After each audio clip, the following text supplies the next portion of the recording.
Hello everybody, welcome to another dreadlock video. This one is going to be on dreadlocks and the time of year, so during different months and seasons and stuff, and what you're going to be expecting from your dreads, so that if you're going through a point where you're thinking, oh, I've got loads of loose hair, what's going on?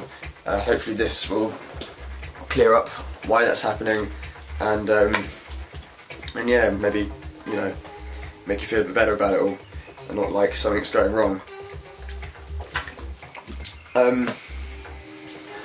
Yeah, so let's start with the season we're in now. We're in spring at the moment.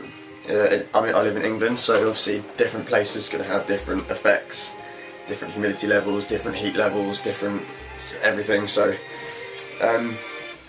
I'll tell you what's good for mine and whatever. But yeah, so we're in England now. It's spring, so it's just started to heat up a bit. The one thing that I always notice during spring is I start getting a lot more loose hair.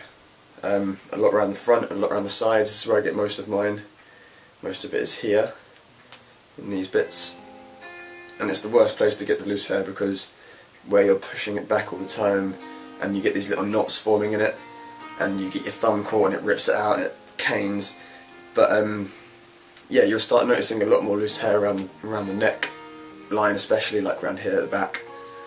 And this is basically due to where it's been heating up. So you've got hotter temperatures, you're sweating more, you're probably washing a lot more, so your hair's wet a lot more of the time, and it's just not having that time to lock itself together.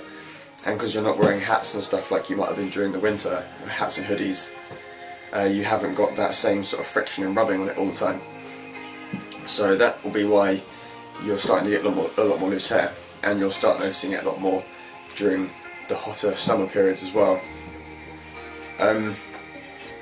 Yeah, but one thing I wouldn't encourage is washing them too much. Like I said, you get sweatier, but I wouldn't say wash them too often, because the same reason again, you'll start getting even more loose hair because your hair's wetter a lot of the time.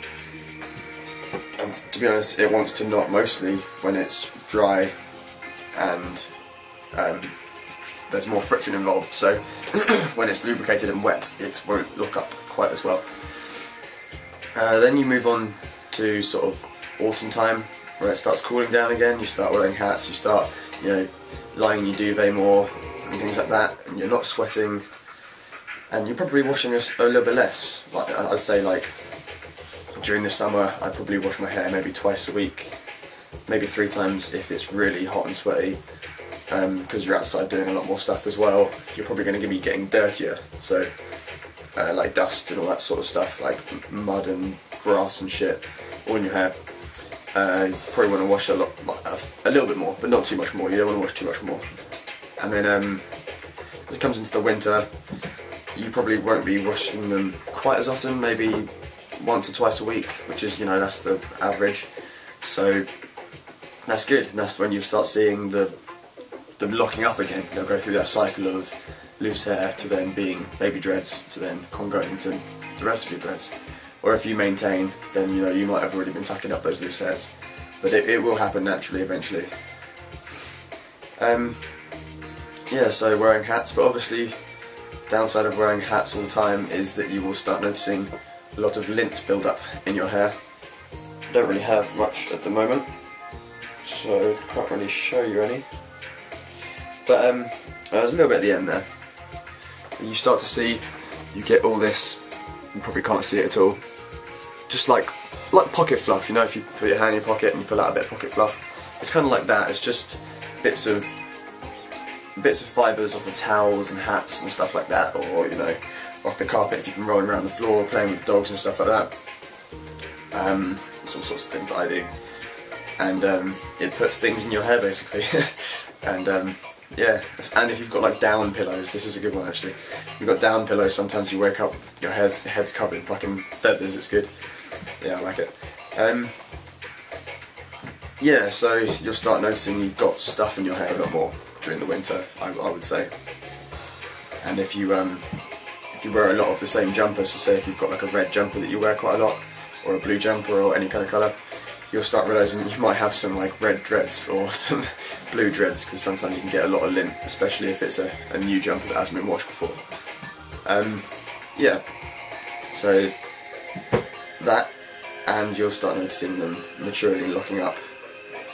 During the summer you might see a lot more growth down at the roots and stuff. You'll notice that the distance from your scalp to the base of your dread, that loose bit of hair in the middle, will get longer during the summer.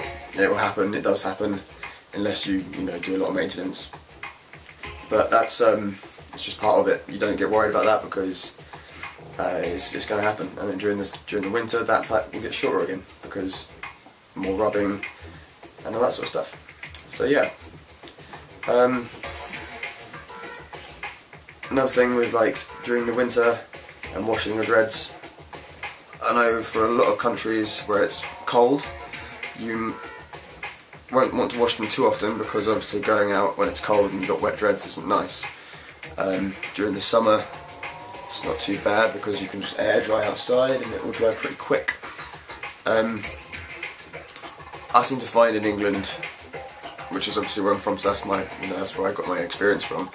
I find going outside with wet dreads in England isn't too bad. As long as you've towel dried them enough, you don't really need to get a hairdryer on them or any kind of extensive drying like that. It's too time consuming. I haven't got time for it. I don't really believe that all of you will have time for it either. So I think in a climate like England, especially in America, you could just go outside with wet dreads, it'll be absolutely fine. They'll dry so quick. I mean, mine take a whole day to dry, but that doesn't really bother me because I'm at work. It's not going to affect my life really. Obviously if you've got something you need to do where you need to tie your hair up, that's one thing you can't do when your dreads are wet, is you can't tie them up because they will not dry. You need to keep them out and flowing so the air can get in them, and move them around a lot, keep moving them. But anyway, that's a bit of a sidetrack. So yeah, we'll have a bit of a summary, a bit of a recap. So during the hotter seasons, so spring and summer, you'll notice a longer root gap, more loose hair, and you'll notice that you're washing them a lot more because of sweat, and they might get greasier quicker. And then during the winter, you'll notice that the root gap gets shorter. Loose hair will sort of seem to disappear. They will become baby dreads and lock up into other dreads. And you might also notice a bit more lint and build up in your hair through wearing hats and hoodies and shit like that. But nothing's to really worry about. They're dreadlocks, they take care of themselves, they're pretty robust. So just keep doing what you're doing and everything should be fine. So yeah, cheers guys. If you have any more questions, please comment down below, and like and subscribe and all that stuff. So cheers guys, see you later, bye.